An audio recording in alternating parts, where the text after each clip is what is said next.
Hello everyone, and welcome back to my shop.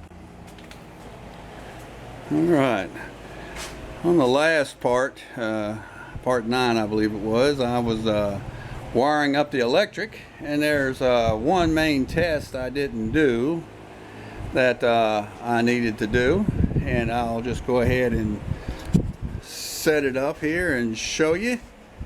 Well, I'll just carry it here because you should be able to hear it. And here we go.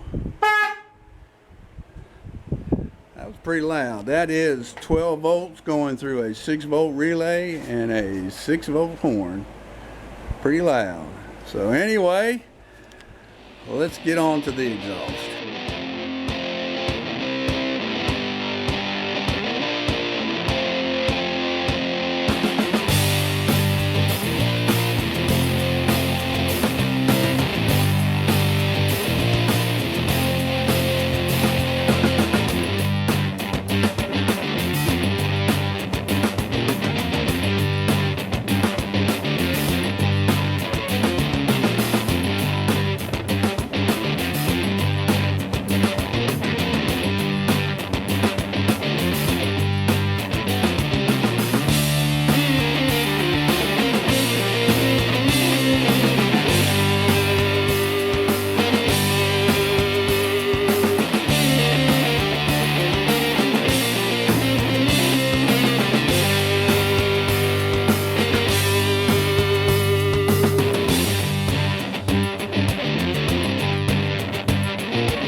Alright, I don't know if the fan noise is too loud. It was before. But anyway, my mufflers has come in, and that's the Dynomax Super Turbos. And I like the sound that they give me on the GMC. So I've decided I found a good deal on these on online. Matter of fact, through Amazon. And so that's what I'm going with here. That's part of the piping that I'm going to have to get under here and modify. So, and there's some of the down pipes. I'll explain some of that as I go.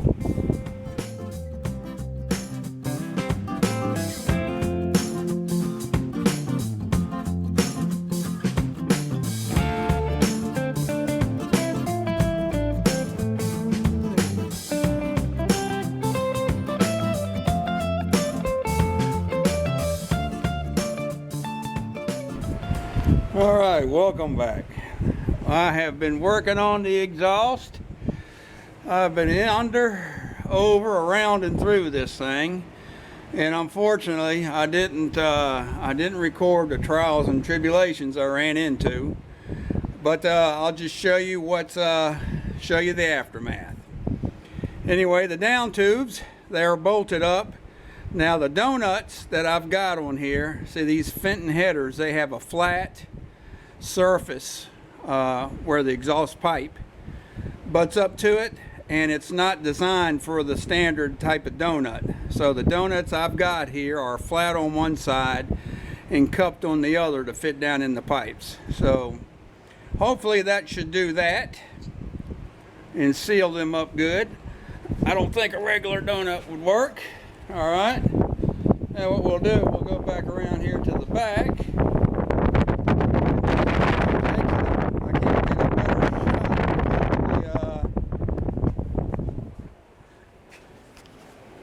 Well, because of the way as tight as everything is stacked in here. But I've got them about equal coming out, just about a 1/4 inch past, well, actually looks more like a 1/2 inch past the rear bumper. They can be trimmed if that does present a problem. And I'll show you the underneath now.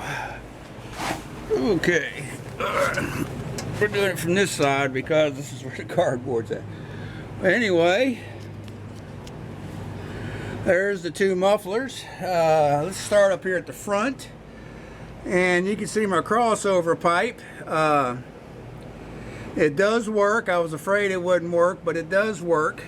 And you can see right here I had to splice in about a 6-inch piece of that, of one of the spare pipes I had to talk the aftermarket provider into providing.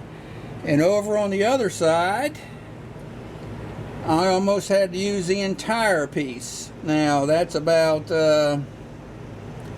I'm not putting a tape measure to it, but I'm going to guesstimate that's probably about 16 inches there. Okay, so basically the pipes were, well, on the left side was about 16 inches too short, and on the right side about 6 inches too short.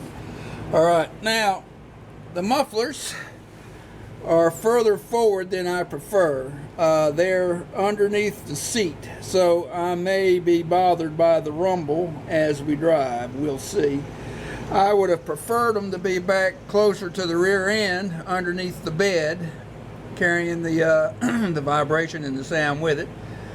But we'll see. One thing about the GMC, whose mufflers are back towards the rear, under the bed, is I really don't hear the exhaust in the cab, and I kind of would like to a little bit more. So I don't know. I'm conflicted.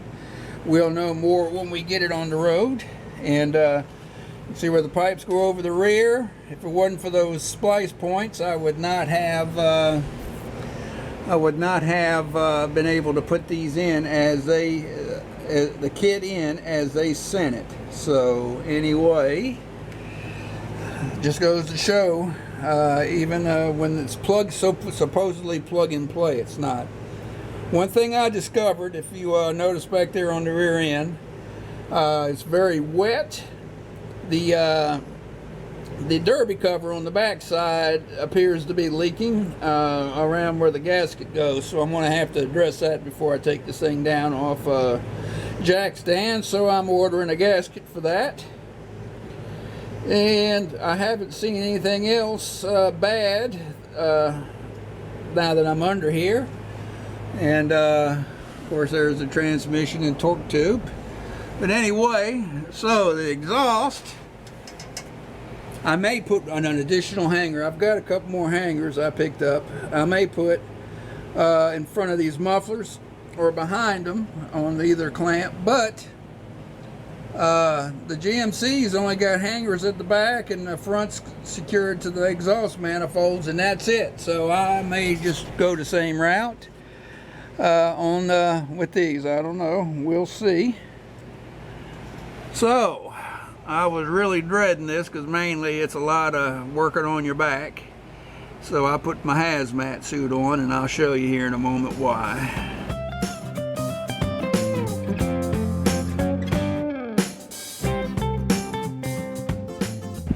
Alright, I don't know how good it's going to get it, but anyway, still picked up a lot of stuff.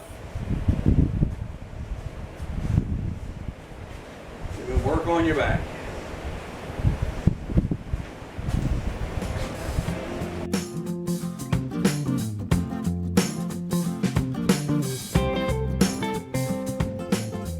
Alright, I ended up, this is one of the tools I had to use to pipe expander in order to get the those additional sections the aftermarket provider sent me.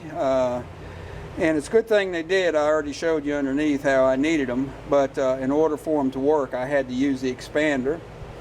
Put your wrench on this, and it draws them in, these in, and it expands out. Now, this heavy gauge steel exhaust that I have, it took the impact wrench to turn it, and it took a while to get them both expanded. So if you do decide to use a tool like this, just be prepared to spend some time with it.